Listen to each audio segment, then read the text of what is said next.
where and how rather can the programs be amended or changed or even created in places where they don't exist now, to do what we're talking about, right? To be more comprehensive and have a legitimate impact and give these, us an opportunity to be successful once you do get a The license. way I look at it is, I kind of talk about this a lot.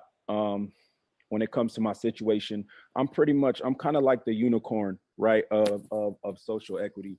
I'm one of the few guys that was able to acquire a license and fortunately be self-funded and fortunately have some acumen and have some experience in the cannabis industry. Now that experience for me came from, my background actually receiving my indictment. My indictment was actually my education into the cannabis space and how to do this correctly. You know what I mean? Because I've distributed cannabis since I was 16. So I understand the culture, I understand the people, I understand what they're gonna want. And, I kind of touched on this a little bit before, but, the social equity program for me was kind of like getting it would be the same as if I got my football scholarship, but the college was like, I'm gonna allow you to come to school, but I'm not gonna provide you with any money. I'm not gonna feed you. You gotta, figure out your own housing. You gotta figure out how to pay for your books. You gotta figure out your own education. So I think the program is jacked up that way because although you have a license, there isn't any kind of grant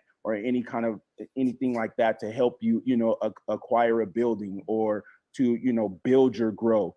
Stuff like that. Fortunately for me, because, I do come from the space and I do come from the culture, I stacked away, I shoeboxed my money.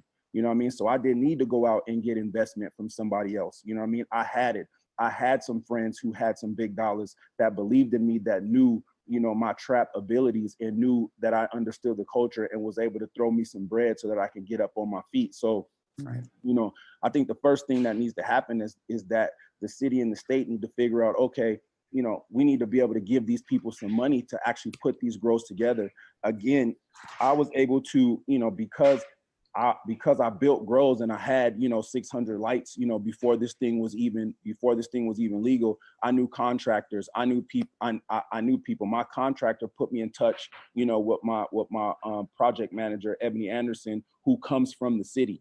Just because he had to deal with her with building things, so he bridged that gap. So she was the person that I was able to go out and acquire, and so she was the one that helped me get through my licensing, teach me how to go down, to the city and get my MEPs and do all that kind of stuff. So, like I said, me in my situation, I am the unicorn, but the city and the state need to really, try to do some things to give other social equity applicants these type of resources, because without them, you don't even have a chance. It's not even going to be close.